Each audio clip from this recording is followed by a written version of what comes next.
Dualtron scooters have been known for breathtaking acceleration, and each generation of scooters has been a little crazier. The new 4th generation 72-volt Dualtron Storm does not disappoint. It is absolutely bonkers to ride. This $4,500, 3,000-watt masterpiece of mayhem comes with some first-ever features, but we're going to cover those in the full review. Because after the first ride on a Dualtron Storm, it's really not the features that stay with you, but rather how this scooter makes you feel. To put it bluntly, in full boogie mode, the Storm is startlingly quick. Power delivery is brutal, and let me show you what I mean. Here's what it's like to do a full throttle launch with the P settings just as it is when the scooter comes out of the box. Okay, fortunately, it has an eco button on this gorgeous little panel over here. Let's give it a try.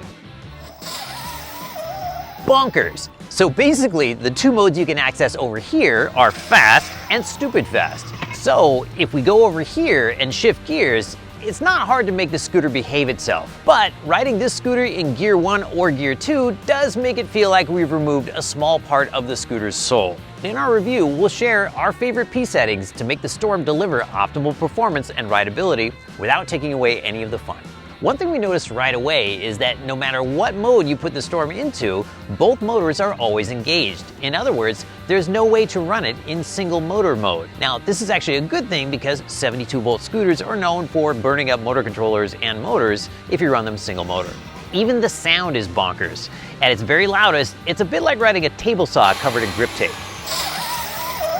If the sound doesn't make everyone stop and look, the lights certainly will. Dualtron's signature remote-controlled stem lights are always eye-catching, but this time, that's just the beginning. They've taken it over the top with deck lights, hollow swing arms lit from within, and side lights that let the Storm mark its territory, projecting Dualtron on the ground wherever it goes. The elastomeric suspension is something we have come to love about Dualtrons, but in this case, it's very tall and very stiff.